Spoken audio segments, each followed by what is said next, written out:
जय श्री कृष्ण। जयदेव जी श्री जगन्नाथ जी के स्वरूप। कवि सम्राट श्री जयदेव जी बंगाल प्रांत के वीरभूमि जिले के अंतर्गत किंदु बिल्व नामक ग्राम में उत्पन्न हुए थे। उनका वैराग्य ऐसा प्रखर था कि एक वृक्ष के नीचे एक ही दिन निवास करते थे, दूसरे दिन दूसरे वृक्ष के नीचे आसक्ति रहित रहते थे। जीवन निर्वाह करने के लिए अनेक सामग्रियों में से आप केवल एक गुदड़ी और एक कमंडलू ही अपने पास रखते थे और कुछ भी नहीं।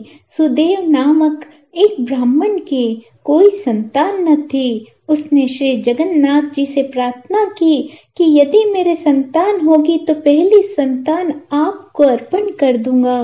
कुछ समय बाद उनके यहाँ एक कन्या हुई और जब 12 वर्ष की विवाह योग्य हो गई तो उस ब्राह्मण ने श्री जगन्नाथ जी के मंदिर में उस कन्या को पद्मावती को लाकर प्रार्थना की कि हे प्रभु, मैंने अपनी प्रतिज्ञा के अनुसार आपको भेंट करने के लिए यह कन्या लाया हूँ। उसी समय श्री जगन्नाथ जी ने आज्ञा दी कि परम रसिक जयदेव नाम के जो भक्त हैं वे मेरे ही स्वरूप है, अतः इसे अभी ले जाकर उन्हें अर्पण कर दो। उनसे कह देना कि जगन्नाथ जी की ऐसी ही आज्ञा हुई है। भगवान की आज्ञा पाकर वह ब्राह्मण वन में वहां गया जहाँ कविराज भक्त श्री जयदेव जी बैठे थे और उनसे बोला, हे महाराज, आप मेरी इस कन्या को पत्नी रूप से अपनी सेवा में लीजिए। जगन्नाथ जी की ऐसी आज्ञा है।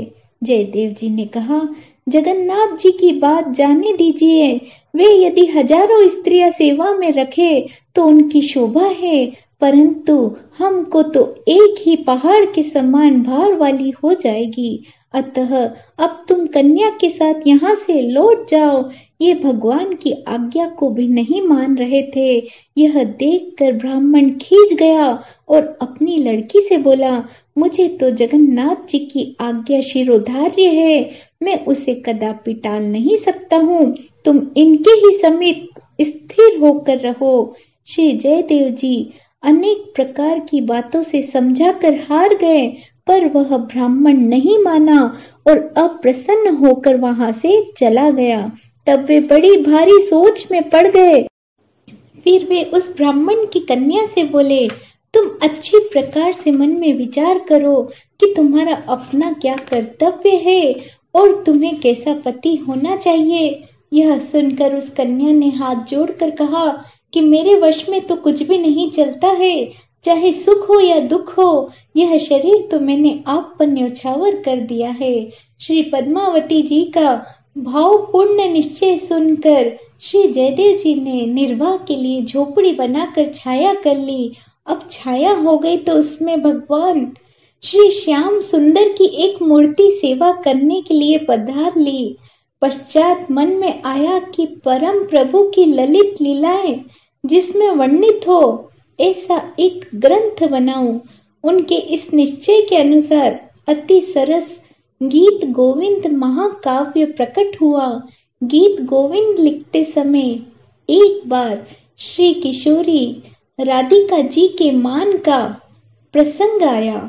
उसमें भगवान श्री श्याम सुंदर ने अपनी प्रिया के चरण कमलों को अपने मस्तक का भूषण बताकर प्रार्थना की कि मेरे मस्तक पर रख दीजिए।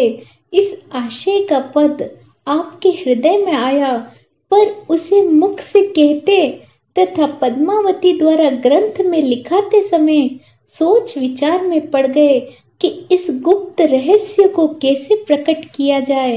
आप स्नान करने चले गए, लौट कर आए तो देखा वह पद पोथी में श्याम सुंदर ने लिख दिया। इससे जयदेव जी अति प्रसन्न हुए और संकोच त्याग कर माधुर्य रस की लीलाओं का गान करने लगे। जय श्री कृष्ण।